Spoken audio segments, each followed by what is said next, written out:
Walang kawala sa ikinasang bypass operation ng PIDEA ang 22 anyos na masahista na si Malcolm Limbro. Alas 11 kagabi nang mahulihan siya ng 100 gramo ng hash o high-grade na marijuana sa Reposo Street sa Makati City.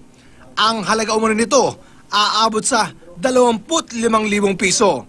Pero depensa ng suspect, napag-utusan lang daw siya. Inutusan po ako sa Cardona Street. Tapos binigay niya po sa akin yan, meron daw po 10,000. Bibigyan niya daw po ako ng pera pag bigay ko po niyan.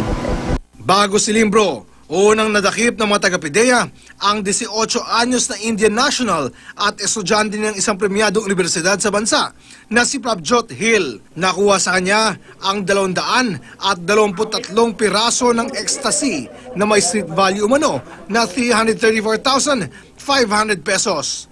We were able to arrest him dun sa University Belt and based sa ating intelligence, siya yung nagdi-distribute dun sa mga estudyante.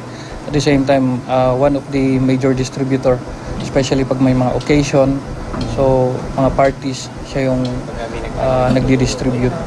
Ayon sa mga otoridad, lubang nakakabahala ito pagkat tila nakakapasok na mismo sa loob ng mga paaralan ang bentahan ng ecstasy. Ito nga po yung nakakabahala kasi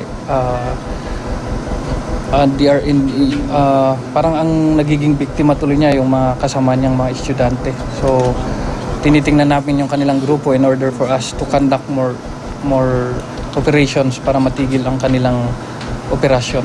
Sa kabila nito, kumpiyansa ang mga otoridad na matapos madakip ang dalawa, sunod-sunod ng babagsak sa kanilang mga kamay ang iba pang mga kasabwat ng mga ito. Oscar Oida, GMA News.